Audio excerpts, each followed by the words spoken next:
தோழர்களே, கீழடி என்பது தமிழர்களின் தாய்மடி என்கின்ற ஒரே காரணத்தால் தான் இன்றைக்கு ஒன்றிய அரசில் இருக்கக்கூடிய இந்துத்துவ சக்திகள் அதை எப்படியாவது மூடி மறைக்க வேண்டும் என்று கங்கணம் கட்டி கொண்டிருக்கிறார்கள்.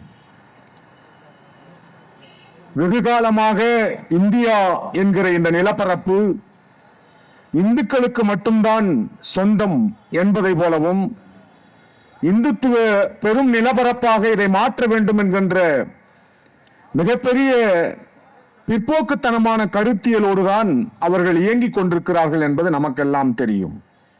சமீபத்தில் கூட லக்னோவில் இருக்கக்கூடிய ஒரு பல்கலைக்கழகத்தில் பேச சென்ற உத்தரப்பிரதேச மாநிலத்தினுடைய கவர்னர் ஆனந்திபென் அவர்கள் ரைட் சகோதரர்கள் ஒன்று விமானத்தை கண்டுபிடிக்கவில்லை, பரத்வாஜ் முனிவர் தான் விமானத்தை கண்டுபிடித்தார் என்று சொல்லியிருக்கிறார்.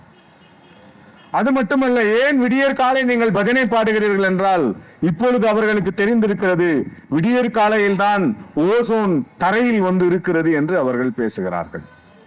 இன்றைக்கு அவர்களுடைய ஆன்மீகம் என்பது அறிவியலை கபலீகரம் செய்யக்கூடிய ஆன்மீகமாக இருக்கிறது. கஜேந்திர சிங் அவர்கள் இன்னைக்கு ஒரு மிக முக்கியமான கேள்வியை தமிழர்களை நோக்கி வைத்திருக்கிறார்கள்.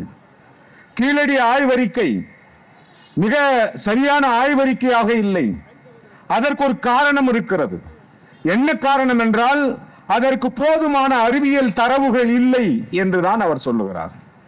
அறிவியலை மிக முழுமையாக நம்பக்கூடிய அரசு தான் நம்முடைய ஒன்றிய அரசு. சேது சமுத்திர திட்டத்திற்கு என்ன அறிவியலை அவர்கள் வைத்திருக்கிறார்கள்? கோமியம் குடித்தால் உடலில் இருக்கக்கூடிய எல்லா நோய்களும் தீர்ந்துவிடும் என்று சொல்லக்கூடிய அறிவியல் உண்மை அவர்களுக்கு எப்படி கிடைத்திருக்கிறது? நண்பர்களே, கீழடியில் கிடைத்த பொருள்களை எல்லாம் கார்பன் டேட்டிங் என்று சொல்லக்கூடிய அறிவியல் ஆய்வுக்கு உட்படுத்தினார்கள்.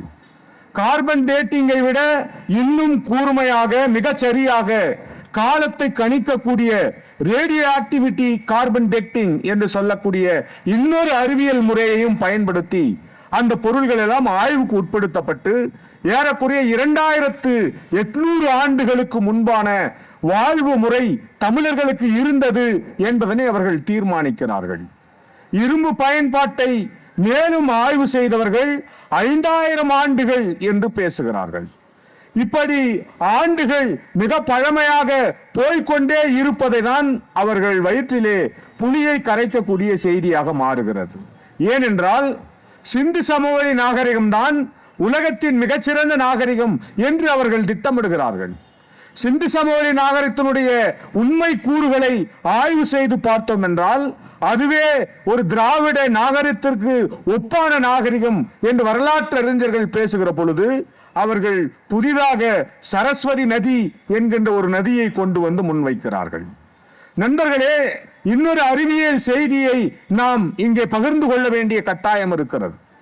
உலகத்தில் இருக்கக்கூடிய அணுக்களினுடைய சராசரி நிறையை கண்டுபிடிப்பதற்காக ஒரு காலத்தில் அறிவியல் அறிஞர்கள் ஹைட்ரஜன் தனிமத்தினுடைய ஐசோடோப்புகளை பயன்படுத்தினார்கள். அது சரியாக இல்லை என்று கருதி அதற்கு பிறகு ஆக்சிஜன் என்கின்ற தனிமத்தினுடைய ஐசோடோப்புகளை பயன்படுத்தினார்கள்.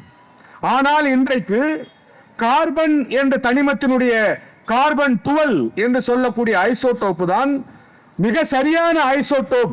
அதை வைத்துக் கொண்டுதான் தனிமங்களுடைய சராசரி அணுநிறைகளையே கணக்கிட முடியும்.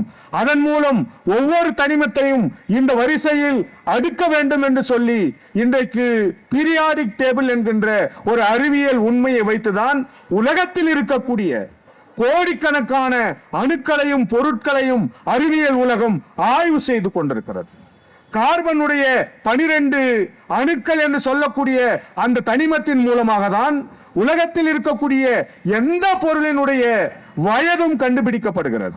ஒரு எலும்பு துண்டு கிடைத்தால் போதும் கார்பன் டேட்டிங்கை பயன்படுத்தி அந்த எலும்பு துண்டுக்கு உரியவர் ஆனா பெண்ணா என்று கண்டுபிடிக்க முடியும். அந்த எலும்பு துண்டுக்குரியவர் எப்படிப்பட்ட வயதுடையவர் என்பதை கண்டுபிடிக்க முடியும். இப்படிப்பட்ட அறிவியல் சூழல்களை எல்லாம் தூர தள்ளிவிட்டு அவர்கள் சொல்லுகின்ற ஒரே ஒரு செய்தி என்னவென்று சொன்னால், சிந்து சமவெளி நாகரிகத்திற்கு பிற்பட்ட நாகரிகம் என்று இதை நீங்கள் சொல்லுங்கள், காலத்தை குறைத்து வையுங்கள். இதிலே சொல்லப்பட்டிருக்க தரவுகளுக்கு அறிவியல் அடிப்படை உண்மைகள் இல்லை என்று கூறுகிற மிக மோசமான சூழலை அவர்கள் உருவாக்கி இருக்கிறார்கள். இலக்கிய தரவுகள் நம்மிடம் இருக்கிறது. சிலப்பதிகாரத்தில் கூறப்பட்ட மணிகள் 600க்கும் மேற்பட்ட மணிகள் கண்டுபிடிக்கப்பட்டிருக்கின்றன. கண்டுபிடிக்கப்பட்டிருக்கக்கூடிய விலங்குகளின் எலும்புகள் அவையெல்லாம் இந்த மண்ணில் வாழ்ந்தவை என்று சொல்லப்படுகின்றன. வீடுகள் மிக சரியான முறையில் வடிகால் தத்துவத்தோடு கட்டப்பட்டிருக்கிறது என்று சொல்லுகிறார்கள். சுடப்பட்ட மண் குழாய்கள் பயன்படுத்தப்பட்ட குளியலறை கீழடியில் இருந்தது என்பதை ஒரு மிக முக்கியமான மனித வரலாற்று நாகரிகமாக இன்றைக்கு உலகத்திற்கு தமிழ் சமூகம் தான் ஒரு முதுநிலை சமூகம் என்று சொல்லக்கூடிய அந்த வரலாற்றை மறைப்பதற்கு ஒன்றிய அரசு வழக்கமான அவர்களுடைய தமிழர் விரோத போக்கை தொடர்ந்து கடைபிடிக்கிறார்கள். நண்பர்களே, அந்த ஆய்வறிஞருடைய அறிக்கை ஏன் மறைக்கப்படுகிறது அல்லது திருத்தத்தை ஏன் அவர்கள் கேட்கிறார்கள் என்பது மிகப்பெரிய கேள்வியை இன்றைக்கு தமிழ் சமூகத்தின் முன்னால் நாம் கொண்டு வந்து நிறுத்துகிறோம். எப்படியாவது முருகனை கபலீகரம் செய்ய வேண்டும். முருகன் தமிழ் கடவுள் அல்ல, அவனை முழுக்க முழுக்க இந்துத்துவ கடவுளாக மாற்ற வேண்டும் என்று அவர்கள் நினைப்பதை போல தமிழ் நிலத்தையும் இந்துத்துவ நிலமாக அவர்கள் மாற்ற வேண்டும் என்று நினைக்கிறார்கள்.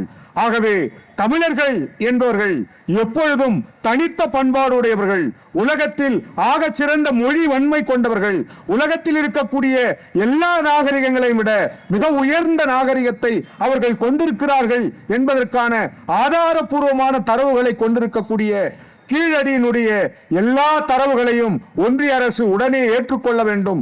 தமிழ்தான், தமிழ் இனம்தான் இந்தியாவின் மூத்த குடி என்று அவர்கள் பிரகடனம் செய்ய வேண்டும். அப்படி பிரகடனம் செய்யும் வரை இந்த போராட்டம் பல்வேறு இயக்கங்களின் மூலமாக தொடர்ந்து கொண்டே இருக்கும் என்று கூறி இந்த வாய்ப்பை தந்த அனைத்து தோழர்களுக்கும் நன்றி கூறுகிறேன். நன்றி, வணக்கம்.